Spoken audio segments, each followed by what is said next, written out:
تم مذاق اڑا رہے ہو کہ یہ وہابی کہتے ہیں جی ان کے ہاتھ میں کچھ نہیں ہے جی، وہ کچھ نہیں دے سکتے جی، وہ کچھ نہیں دے سکتے جی، یہ دنیا کو پڑھا رہے ہو؟ ہم نے کہا ہاں، دنیا کو وہی پڑھا رہے ہیں جو قرآن نے پڑھایا ہے، جو میرے نبی نے پڑھایا ہے۔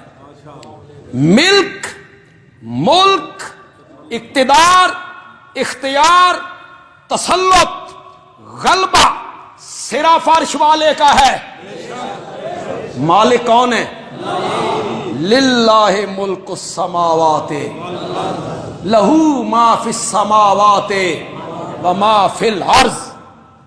جگہ جگہ قل اعوذ برب الناس مالک الناس الحمدللہ رب العالمین الرحمن الرحیم۔ تم نے یہ قرآن نہیں پڑھا؟ اس کی طرف تمہاری توجہ کبھی نہیں گئی؟ جگہ جگہ قرآن کہتا ہے مالک میں ہوں، ملک میرا ہے، اختیار میرا ہے۔ اور جب اللہ منفی لہجہ اختیار کرتی ہیں، یہ تو اپنے ملک کا ذکر کیا نا، اس کو کہتے ہیں مثبت لہجہ، اور جب منفی لہجہ اختیار کیا فرمایا جن کو میرے سوا تم حاجات میں اور مشکلات میں، تکلیفوں میں اور دکھوں میں، غموں میں گھر کر جن کو تم پکارتے ہو شفائیں لینے کے لیے، مقدمے سے رہائیاں لینے کے لیے، بیٹے لینے کے لیے، لا یملکون مثقال ذرۃ،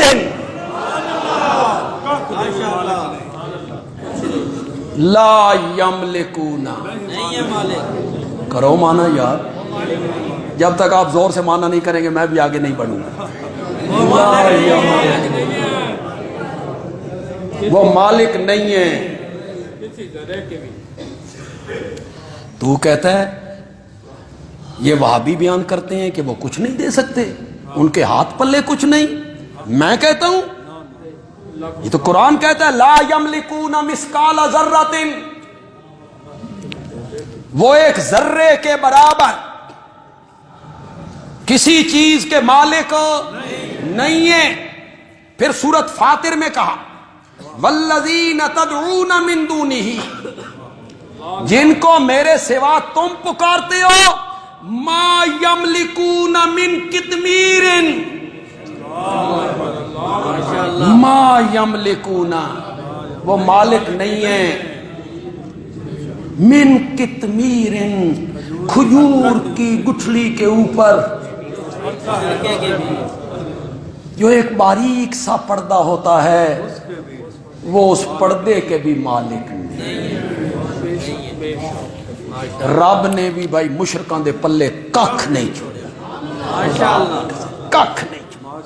یہ کہتا ہے چھپر پھاڑ کے دیتے، مجھے جو کچھ دے رکھا ہے میرے حضرت صاحب کی نظر کرم ہے، میری جھولی فلاں بھریں گے۔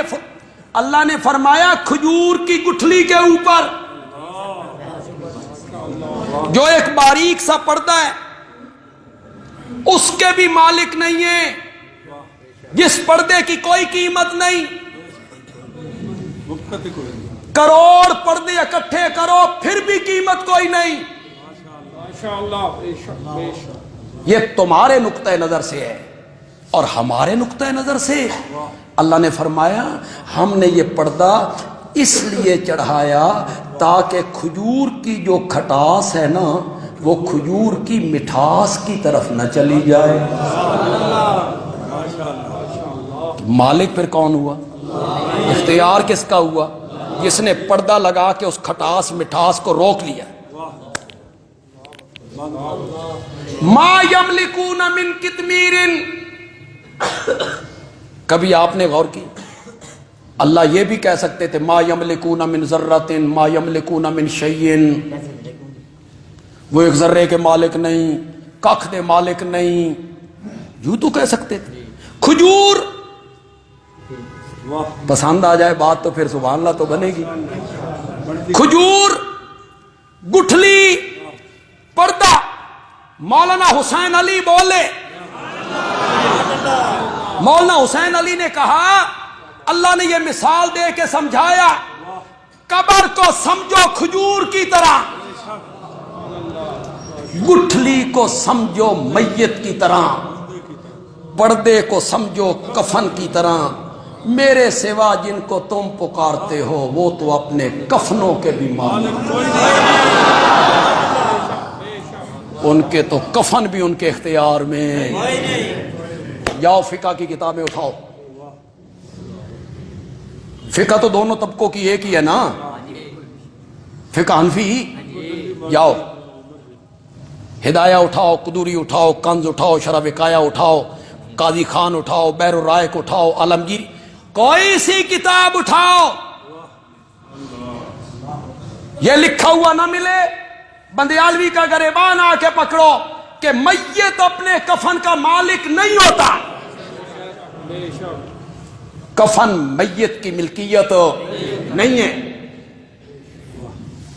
اللہ نے فرمایا جن کو تم پکارتے ہو حاجت روا مشکل کشا سمجھ کے، وہ تو اپنے کفنوں کے مالک بھی